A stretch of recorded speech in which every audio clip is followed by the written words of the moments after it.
Manever I say ma PENDREAM TV. PENDREAM TV there, I see them yopo. Yo, abusuafo owura Kwasi Pratt Jr. Edin Sembi abetudwa. Ewo Alhaji and Alhaji Jumadie so ewo Radio Gold ana any Pan African TV so. Na ochiremu a eye Ghana mpanyifo efiri omampanyini Akuffo Addo. Eso ekusi Mahmoud Bawumia a woye mampanyin abedi akiri eni mpanyifo a aka ewo kurom ha. Ose omon cheke o madwene mu na omon hwe se adwen no bibia da ne kwan so ana bibia da ne kwan so bibia e correct de ewusiafo papa no wakasa pa bibia me kasa saa owura yi e wo se Ghana yitie no ye mpanyifo muntie papa yi no wakasa ache pacho o kansa dwumadi ewo Pan African TV so ana Radio Gold obra na omoye Alhaji dwumadi no in fact na okasafa economy no eni babia omampanyina Akuffo Addo eni na aban di akodru ne nsemhunu ananse finance minister ebekeka kire Ghana fo no in fact eno no wama no muaye me yenko na yenkotie nkomo no se na esi call ya hi PENDREAM TV make sure say be subscribe to the channel no like video no e dey ama me o like we am sraw say o be share ama afoforo so ahwe bi na o adventure bi a pacho o dey ato comment section no ase e dey ama ye yenko ne yenko hwe information na emra sisia. Well, I mean, nothing should surprise us anymore. You understand? Because what is happening under normal circumstances ought to be a big surprise. But after 8 years of enduring this government, what can surprise you? There's nothing that can surprise you anymore. Now, I listened to the finance minister in a celebratory mood and actually making the claim that after these achievements, the new patriotic party is now unassailable and that its main opponent, the National Democratic Congress, has nothing to say. That virtually saying that they've won this election already because of what he claims to be the achievements of the government. What is the achievement? You are heavily indebted, so heavily indebted that you don't have the capacity to repay. Those who gave you the loans want something back. They have two options under these circumstances. Either to lose everything or to claw back whatever they can get. This is the options that our creditors have today.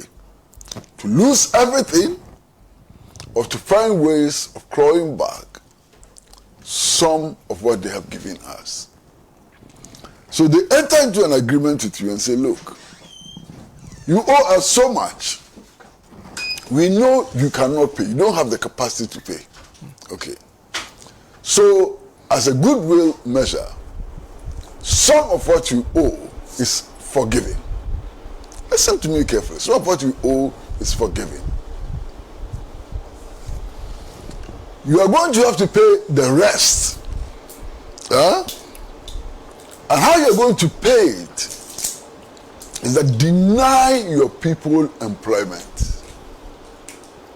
So monies or resources which have gone into paying salaries and so on, don't spend it on salary. Don't give your people employment. Keep it aside so you can pay us. You understand?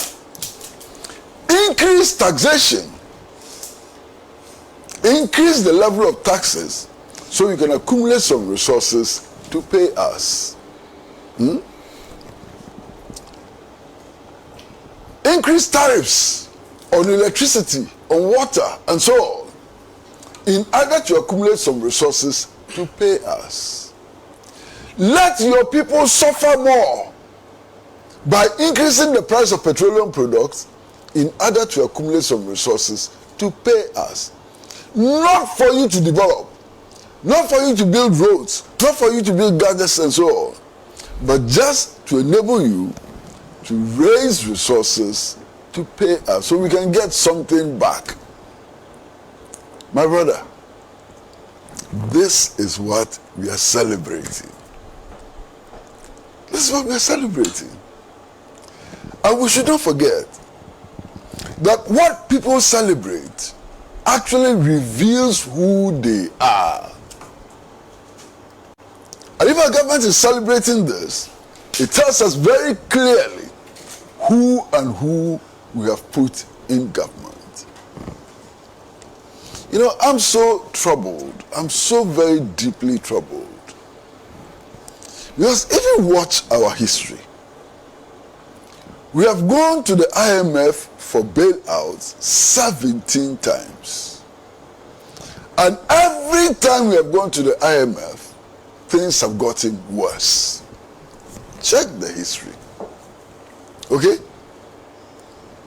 And yet, we keep going to the IMF all the time and hoping that something new would come out of these negotiations. Indeed, our leaders have forgotten the advice which was given by Einstein. Einstein's advice is that, look, if you keep doing the same thing all the time and you expect a different outcome, your head must be examined. This is the advice that Einstein gave a long time ago. And we keep doing the same thing all the time and expect a different outcome. Our leaders, according to Einstein, not me, need to have their heads examined. It's unbelievable what we are doing. Now you see, in 2001, the whole world went into flames. Why?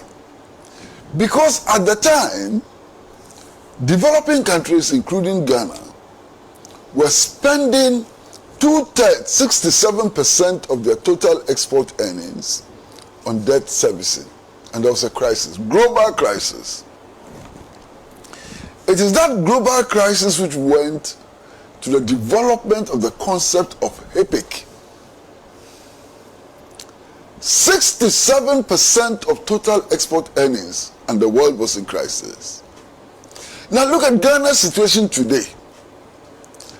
Today, we are spending 128% of total national revenue, not export revenue. Total national revenue, 128%. Debt servicing, debt repayment, and public sector emoluments. I mean, this situation is far worse than the situation we were in 2001. Okay? Now, in 2001, what happened? We were given debt relief, in fact, debt cancellation, not relief, debt cancellation. We were given concessionary loans and so on. I mean, so much. After we had climbed the mountains and declared from the mountaintop that we were highly indebted and poor, that we were in a state of hopelessness. We are in 2024. 23 years later, we are in a worse crisis than we were in 2001. Again, confirming that the IMF and the World Bank recourse to the neoliberal economic path does not resolve any crisis, but only deepens the crisis. Now, what surprises me? What surprises me? I've already said that nothing should surprise us. And I'm saying that what surprises me Because even within that sphere of no surprises, there are some things that are shocking. You understand? Now, what shocks me is that our leaders perhaps are so daft that when they are told, when those responsible for underdevelopment tell them that, look, there's no salvation for you, they are so daft that they can't hear, they can't listen, they can't understand. Yes, I was in this country, we were all in this country in 2001. When the representatives of the World Bank and the IMF in Ghana wrote a letter, a formal letter to President Akuffo, telling him that their star people, Jerry Rawlings and the National Democratic Congress had destroyed the Ghanaian economy beyond redemption. You remember? They wrote the letter to President Akuffo. Now, 2009, after 8 years of President Akuffo's administration, the same people wrote the same letter to President Mills, telling him that the Akufo administration had destroyed the economy beyond redemption. Now, these were the same institutions praising Jerry Rawlings to the high heavens, calling on other African countries to emulate the example of the Rawlings administration. These were the same institutions praising President Akuffo to the high heavens and calling on other African leaders to emulate his example. Now, I would have thought that our leaders would have learned some lessons. Some lessons from what representatives of these two institutions were saying. They learned nothing. Nothing happened to them. They are doing the same things that wrecked the national economy. And it's unbelievable. Now, in a few months' time, in 5 months, we'll be going for an election. And listen to me very carefully. All of these politicians are coming to us promising heaven, as they always do. You elect us, and we will do this, we will do that, and so on. They are really promising us heaven on earth. As soon as you vote for them, you cast your ballot, they quickly run to the IMF and the World Bank. The IMF and the World Bank now decide what it is that they can do and what is it that they cannot do. And indeed, invariably, the IMF and the World Bank tell them not to follow the promises that they made to the people, not to listen to the people who elected them. So what do we do? Elections, what does it really mean when we talk about elections in Ghana? Elections in Ghana is not about choices. It's not about choosing between parties and choosing between presidential candidates. Elections in Ghana have become a means of choosing new faces that will represent the IMF and the World Bank. Because whoever you elect, they will go back to the IMF and the World Bank. IMF and the World Bank will become the governors of our country. So why do we pretend ourselves that we have choices in elections? Why don't we simply elect the IMF and the World Bank and forget all these campaigns, noise making and so on? Because invariably, whoever you elect ends up with the World Bank and the IMF. And the World Bank and the IMF will tell them what to do, in spite of the promises they made, in spite of your expectations and so on. So that is the value of elections in Ghana and elsewhere in the new colonies. We are electing what faces should represent the World Bank and the IMF. Finish. Now, there's something else which is interesting. A few days, maybe weeks, before we announce that we're going to the IMF for the bailout, Everybody and anybody who mattered in government told us that it was reckless to go to the IMF. You remember? I remember the finance minister making a clear statement that we would not go to the IMF today or tomorrow. Over our dead bodies, we won't go there. It will be a disaster to go there. At that time, the current finance minister was a minister of state at the finance ministry. I recall the late deputy minister of finance, what is his name? Saying that, how can we go to the IMF? We would never go. And so on. They have gone. They have not just gone, they are telling us that we should renew their mandate because they have done what they themselves told us is abominable. Can you believe it? They told us that it's abominable to go to the IMF. It doesn't resolve any problem. It's a disaster. They went, now they come back to us and say, we have done what we said is abominable. Please clap for us. Let us celebrate together. Maybe Einstein was right. Maybe, just maybe, Einstein was right. Our leaders need to have their heads properly examined if this is their behavior. Now, my brother, why are we where we are today? And it's unfortunate there's a quotation which would have fitted properly into this discussion. It's a quotation which is captured in a book authored by Dr. Don Atta, which will be launched on Monday. And I have the book. The book will be launched on Monday. Yes, I have the book. I have a copy of the book. Yes. No, because I'm doing the launching. No, I'm doing the launching of the book.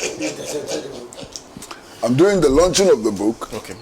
So I had the privilege of getting the first copy so I can read it and you know, do the launching. And there's a portion that I would have liked to quote, but I don't have the book with me now. Now, listen, my brother. You know, Lord Lugard, in our history, Lord Lugard was a colonial governor. And indeed, he is wrongly credited for being the initiator of the indirect rule, which became British policy and so on. As a matter of fact, it was his wife, who was a journalist, who put together those ideas about indirect rule and so on. And Lord Lugard actually wrote, that a time will come when the Africans will kick us out, and that their duty as the colonialists was to make sure that when they leave, they would hand over to the elite and chiefs of Africa. The elite and chiefs of Africa, who will be made to believe that they, the British, are the best white people and that we are safe doing business with them, so that they can continue to maintain their stranglehold on the former colonies. This is Lord Lugard. Lord Lugard saw that we will gain independence. He had no doubt that at some point there will be resistance against colonial rule. But he knew that British interests could be safeguarded if they handed over to the elite and chiefs of Africa, who would believe that they had good partners in the colonialists, and therefore would maintain the colonial order in a new guise. What is happening today? This is a manifestation of Lord Lugard's thoughts. clear manifestation of Lord Lugard's thoughts. You understand? And it's a clear evidence that indeed the British have succeeded. They didn't succeed initially because they were compelled by the masses of Ghana and Africa to hand over to leaders like Kwame Nkrumah, to Patrice Lumumba, to Sekou Touré, and so on, which were not the elite of Africa, steeped in the belief that the colonial ways were the best. So what did they do? They came back and they killed them one by one. They assassinated Lumumba, removed his front teeth as souvenir, and dissolved his body in acid. They overthrew Kwame Nkrumah in a bloody coup d'etat in February 1966, and a few years later, he died under suspicious circumstances of cancer and so on. Trace the history. They executed America Cabral and so on. In order for the opponents of Nkrumah to assume power and to mess us up big time as they're doing today. So what is happening today is a clear manifestation of the dreams of the colonial power, of the dreams of Lord Lugard and so on. That's where we are today. Now, it is important to understand that the national liberation movement throughout Africa had clear objectives, and I've said this so many times, you understand, clear objectives. The first objective was that we as African people, as colonized people, ought to be able, one, to choose our own path of development, to elect our own leaders, to own our resources, exploit these resources for our own benefit, and tear down the colonial boundaries which have nothing to do with us, and build the United States of Africa under the banner of socialism. That was the dream of the independence movement. The goal of the independence movement, these were the goals of the independence movement. What is happening today is the direct opposite of what Sergeant Ajete lost his life for, what Corporal Atipo lost his life for, what Kwame Nkrumah went to prison for, what Lumumba was killed for, what Cabral was killed for, and why the 1966 coup took place. You understand? Clear. What are we doing? We are building these states as the periphery of the world capitalist system, or the periphery of the world capitalist system. So, what we describe as our path to economic development only helps to fill the pockets of the giant corporations in the colonial metropolis. And the analysis that Dr. Tony Addo did today was perfect. Who are those going to benefit from this arrangement that we are supposed to be applauding? One, those who gave us the loans, which have become unpayable now. We are creating the conditions to make the loans that they gave us payable now. Okay? So they will be beneficiaries. Those who brokered the deals, the go-betweens, as for them, they have collected their percentages already, they are gone. Whether you can pay or not pay, the transaction advisors and so on, they've made their money, cool, they are gone. Who are the losers? The losers are the Ghanaian people who today, in a period of 7 years, have to pay 5 cedis instead of 50 pesos for kenke. They are the losers. You understand? Now, there's something which just simply beats my imagination. For those of us who didn't go to the kinds of schools that you people went to, okay? Today it's my family people, and then my school people. That is true, you're right. It's my family and my school. So you see why you are deeply involved in what is my family and my school. Yeah, you're right. Those of us who didn't go to those schools, like Oxford, like Harvard, like Yale, and so on, we can only remember what we were taught sometimes in secondary school.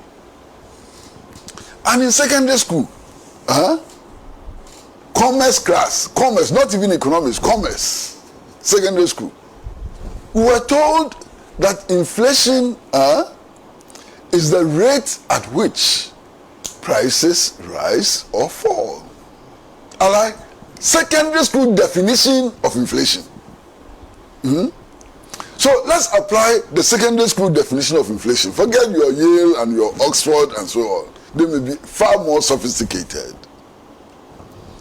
We are in a situation where petroleum prices have risen by over 100%. We are in a situation where kinky prices have risen by about 1,000%. You understand? We are in a situation where we are buying, how do you call it? My English sometimes is not sufficient. No. Tomatoes like this. Is it a ball of tomatoes or what? One single lege tomatoes is 10 cedis. Couple of months ago, I went to the market and bought one lege okro for 10 cedis. And we are being told that inflation is dropping. Did my secondary school commerce lecture deceive me? Was the definition provided by my secondary school education of inflation being the rate at which prices rise or fall a deceit? How? Prices are rising astronomically. They are not just rising, they are rising astronomically.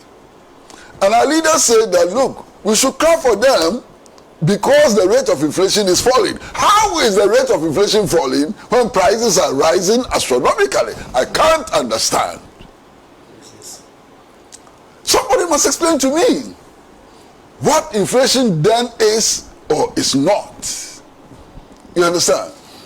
And then they come up with useless statistical averages. And I mean absolutely useless statistical averages. They tell you about the gross domestic product. And they tell you about per capita income, debt to GDP, and so on. Useless statistical averages. You see, when they tell you that per capita income has risen in a certain year, you can find out sometimes that the reality is that the vast majority of people in a certain society, their incomes have gone down. A minute 1% have had their incomes quadrupling or tripling.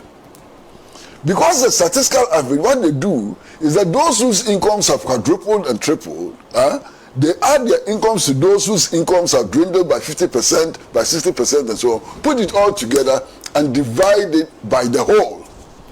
And that gives them that statistical average that they throw at us. Useless. Doesn't tell us anything. Doesn't tell us whose income is rising and whose income is falling. You understand what I'm saying? And then sometimes I just wonder. They come to us throwing things at us, especially their useless degrees and so on, throwing them at us. And I ask, how do these people come to acquire these laurels, if they are laurels, these degrees, if they are worth anything? How do they come to acquire it? Sana, who knows the effect of petroleum price increases better than the trotro driver and the taxi driver? PhDs does the truck driver have? How many PhDs does the taxi driver have? And yet, they really understand the full impact of petroleum price increases. When these overvalued, useless academics and so on are preparing their thesis for their award of doctors, what do? They go to the villages, talk to the cocoa farmers, those engaged in the production of cocoa, put their stories together in a format which academia ourselves present it, and they get PhDs. They and the farmer who understands the cocoa industry better. They and the farmers who understand the cocoa industry better. So the time has come for us to wake up, to face reality, than to be chasing these useless phantoms which tell us nothing. Now, why are we here? Why are we here? Let's take gold production. And who am I in the gold industry? Who am I? But I listen to the biggest, the most influential and so on. And one of the people I like to listen when it comes to the gold industry is Sir Sam Jonah. Not long ago, Dr. Sir Sam Jonah gave a lecture in which he told us in the face that Ghanaian interest in gold mining is less than 1%. Now, if you are Africa's leading producer of gold and your total indigenous interest in the industry is less than 1%, where are you going? Where are you going? How did we get here? We sold our interest in gold mining in order to generate resources for consumption for a very short period. And that is why we are here. Under former President Akuffo, we used to have a golden share in Angr Gold Ashanti. That golden share enabled us to make the final decisions on all major transactions. The golden share. If you had the golden share, the shareholders could not decide anything without reference to. We sold the golden share. We sold the golden share for peanuts so that we could balance the budget. And then we deceived ourselves that the shares were being floated on some what do they call them? Stock exchange. Stock exchanges and so on. And the Ghanaians would buy. Check from the Ghanaians who bought stocks on the stock exchange. All of them have lost their money.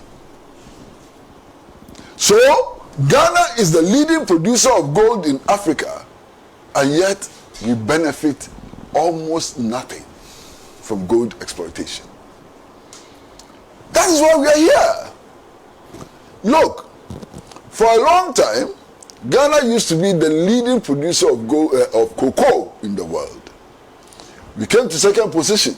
So we have been moving from first to second to third, back to second, and so on. We've never gone beyond third, the third largest producers of cocoa in the world. What is happening to the cocoa industry today? Every year, we go abroad and borrow dollars in huge amounts, and we use the dollars, we say we use the dollars to purchase cocoa. Which cocoa farmer is paid in dollars? Which cocoa farmer in this country is paid in dollars? We pay them in cedis. You understand? Now, because we borrow these huge amounts in dollars to pay cocoa farmers so that we can get their cocoa and so on, the cocoa we produce simply goes to repay these huge loans that we take for cocoa purchases. Doesn't it make a lot more sense to find cedis to pay the cocoa farmers who depend on cedis, who will pay in cedis rather than borrow in dollars? But today, that is not possible, because the means of raising cedis for cocoa purchases has been destroyed. all those who invested in government bonds and so on are having to take haircuts. Today, it is no longer secure to put your money in government bonds. Before, you could raise bonds in order to find the cedis to pay the cocoa farmer. There's even a specific item called the cocoa bill. Yeah. Today, that whole thing has been destroyed after 7.5 years of the NPP administration. Now, this is the problem. We were told that this economy could be developed, would actually be developed without recourse to loans. I'm not the one saying it. Dr. Mahmoud Bawumia, he told us there's no need to borrow. He told us that he has worked at the Bank of Ghana before. He knows how much money is stuck in the Bank of Ghana, and that there's no need to borrow in order to develop. Today, his government has borrowed more than any other government in Ghanaian history. They borrow so much that when they are counting countries that are heavily indebted in Africa, we are amongst the first three. Senna, am I lying? He told us that there's no need to borrow. No, why are you borrowing? That borrowing is a mark of incompetence. Today, they have borrowed more than any and everybody in Ghana's history. They borrow so much that when you are looking for superstars in borrowing in Africa, they count among the superstars. And they say we should celebrate them. Celebrate them for what? For borrowing, which is bad? Unbelievable. And the worst thing is the kind of excuses they give for where we are today. And their number one excuse is the COVID pandemic. Listen to all of them. They can't say, oh, we were doing so well until COVID struck. True? Master, my witness is not very far. My witness is in Ghana here. My witness is a parliamentary candidate of the New Patriotic Party in the last elections in the Sanerigu constituency.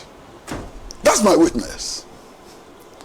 This lady told us that she was giving part of the HIPIC funds. COVID funds.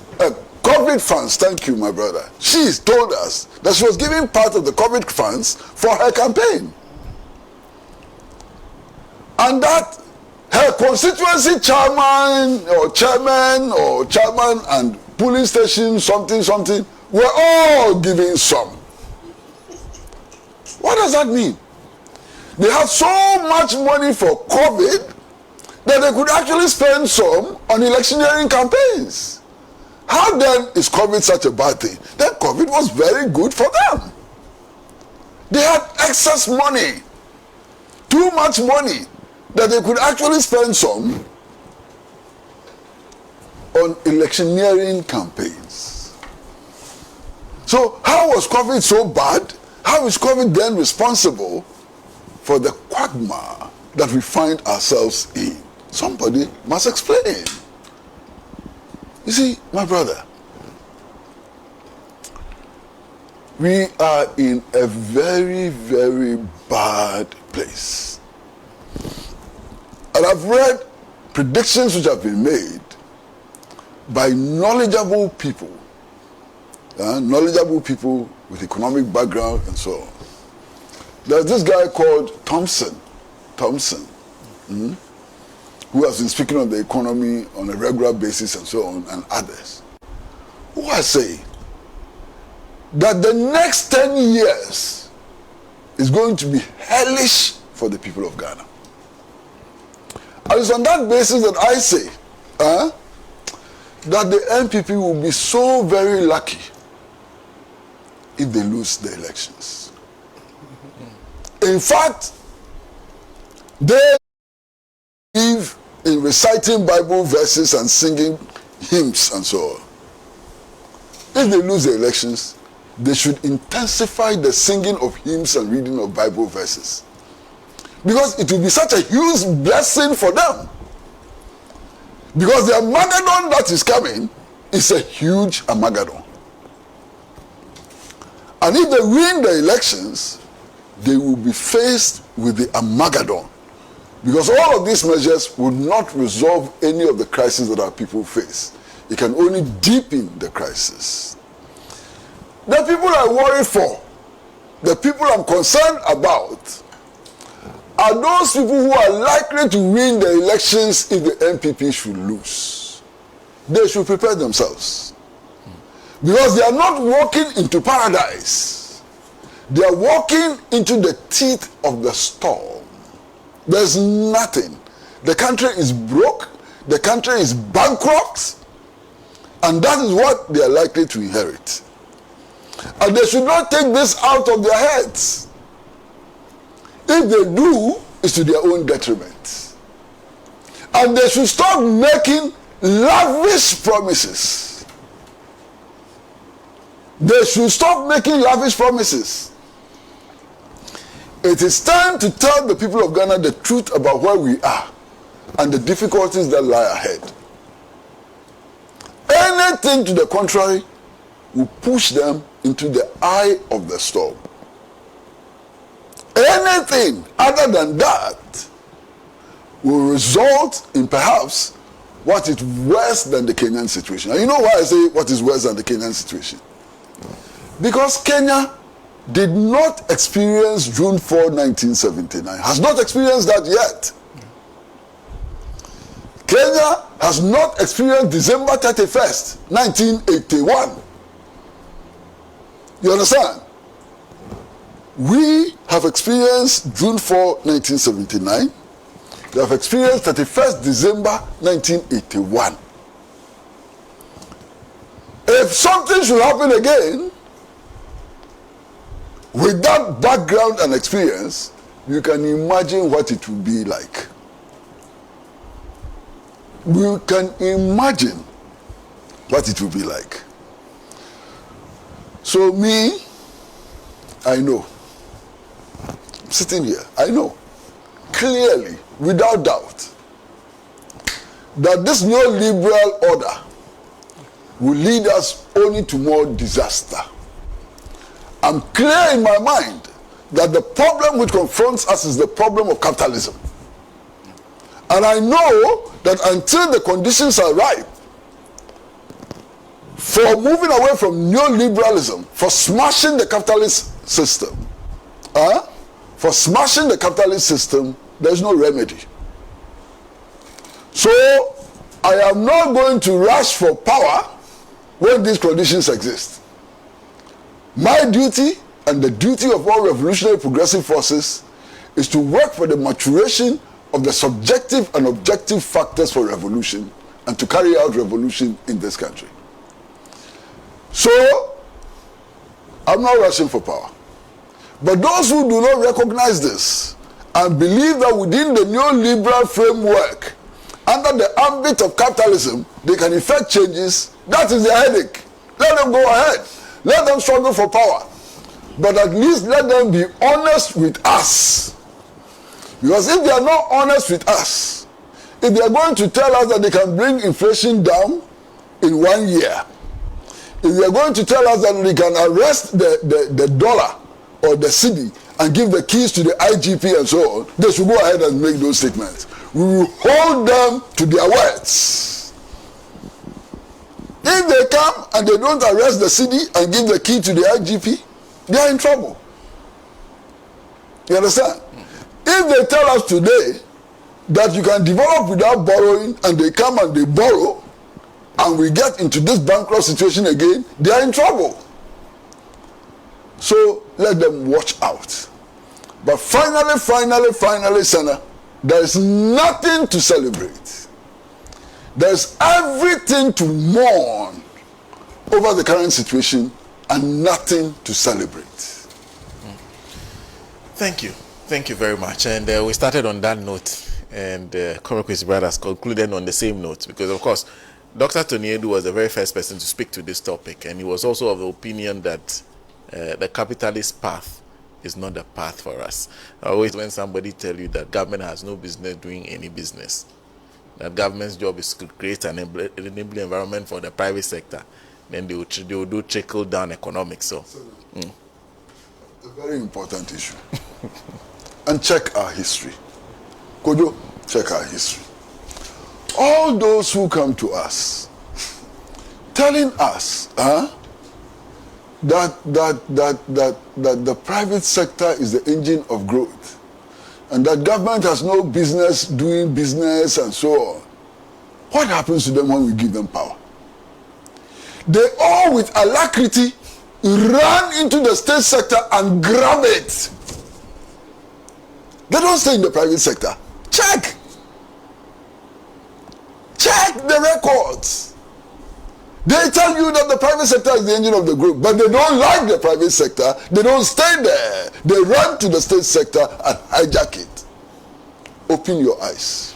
well, let me go through a couple of comments before we move on to the next discussion, because if there's anybody who is in the eye of the storm currently, is William Ruto, who is president of Kenya. You know, promises made, promises broken. The youth want him out. Yo, enti abusiafo sa mwankasa mode maso akutie enkomo ni bi.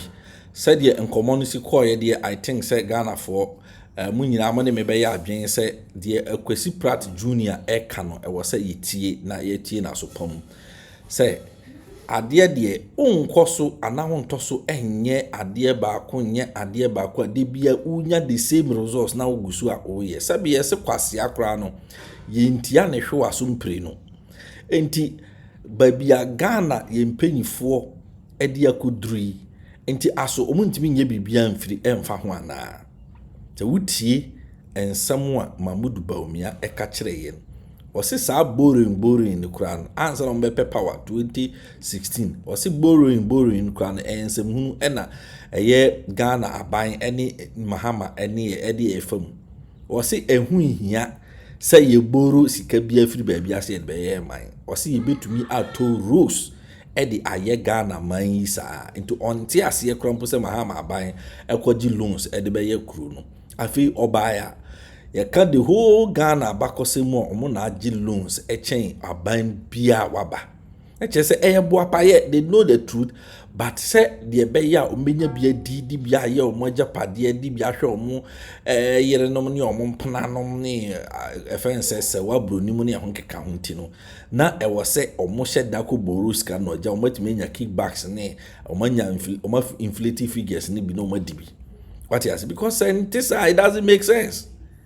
Say oman kakra kaya said you gold and this analysis ka kokko aya asase su ma ye wo gold your diamond ye wo fence and bauxite ye wo bibia bi okrum ha timber ye wo nam ahodo ye wo nsase a kire se bibia obedua na osubi etimi fifiri enti ka eba na sen na oman ye ho tumi chi ya me ye de to structure so e de ko IMF se ye ko sika eba ne sen ni etimi deka ma ya kakura yintumi esabio enkotua ni nyina ne se ya yempanyifo a yenya omo okrum ha no sade Kwasi Pratt ekan asa adwen no ensisi so asa adwen no enya adwuma asa adwuma hedi ahye omo nsa no omo nte ase enti medie asam Kwasi Pratt Junior ekan no de famba bi no me ne ya adwen papa se yempanyifo behunu nyansa pa kire se ombehu nyansa pa Ghana ni kwanse yedi hia eni kwanse ye ho cheye eni kwanse nka Ghana kra etabri ye ho se ye de koma no ne se ye kwako bosia dabi we in fact omampeni Akuffo Addo eka kire se ye tisikaso nanso ekom de ye tisikaso nanso ekom no kra sika no de ye teso because se wo asase ya yedua bibia bi wo so bibia bi udi bibia bi hyefomo efifiri a diem pa ne wo haw sesi a me no wo ka say Egypt sa wo hwe enyoma Egypt e produce e wo wiase nyina e ba no eburo e ba no beans cabbage and toast deben ni nyina they are the leading adentra asase no ye even Ghana wo hwe Ghana ya asase ye won sase pa e chen lib events in Egypt for because so share Egypt nsase na e abotan e abo ene se be a desert enti ke ka nka Ghana won sase pa esen Egypt 5 times adenti na sa Egypt no etumi the leading producer of cabbage, the leading producer of tomatoes, the leading producer of beans, the leading producer of fencing maize, a lot denti na was a banasa ni nyina na say leaders wo honom no ehunyansa ne nimdia to invest in their agriculture. So mwankasa be produce omo nyoma saa nyoma no ene Libya on tablis millions of dollars enko kra mfiri baabi ma nti abema ne sika no eho adwo no wote ase enti se ye okrum ha na se de bia no wo se ye copper dollars e de ko kra nnuane wei eba entos eburo banche bayire beans fencing kontombre bibia ye kokra ne de ba oman mu ha ebe den ne esika se betumi agina ebe den ene esi din betumi agina na chese ye esika nyina ide koma abonten sofo enti de masa Kwasi Pratt de bia oka no ye ntwe ni na sabio excuse me ye ntie eno beboa oman yi adwen no wo se eye adwuma abusuafo adwen no e wo se eye adwuma. In the media, to be honest, I side with him 100%. I side with him 100%. Kenya say, ene ya kakrampa ye dia sebio. Ye say ya mama time kakra. Say modi ya mama time kakra mamuntu ane se ya mama time eso a muntu aka na ye di bo si adintra ye yakoda ada omo. Like seriously, sika wo dia wo beba bitu aka. Ubo sisi ya mo sabrane adinte watimi akodaada o fence nkrofo a wodi o mo kase o mo ma obre nafa. Oh Charlie, this is so bad. Aha PENDREAM TV mesom say mo be subscribe to the channel patch who subscribe button was your ade kokko na wo unsa etim so na wo de ato all e de amame na wa like video no so a ohwe no like emame na u like we a mesro say wo be share video no ato other platforms so amafoforo so atumi anya bi ahwe mesro wo abienkyere bi a eno so kwan akwanya eda ho pacho comment section no ase na wo de ato so e de amayen PENDREAM TV yesi edamu yopo So far so good. Say open online portal e Ghana. Nipa share, nipa follow, nipa comment here. To my best of knowledge, without any biases, PENDREAM TV.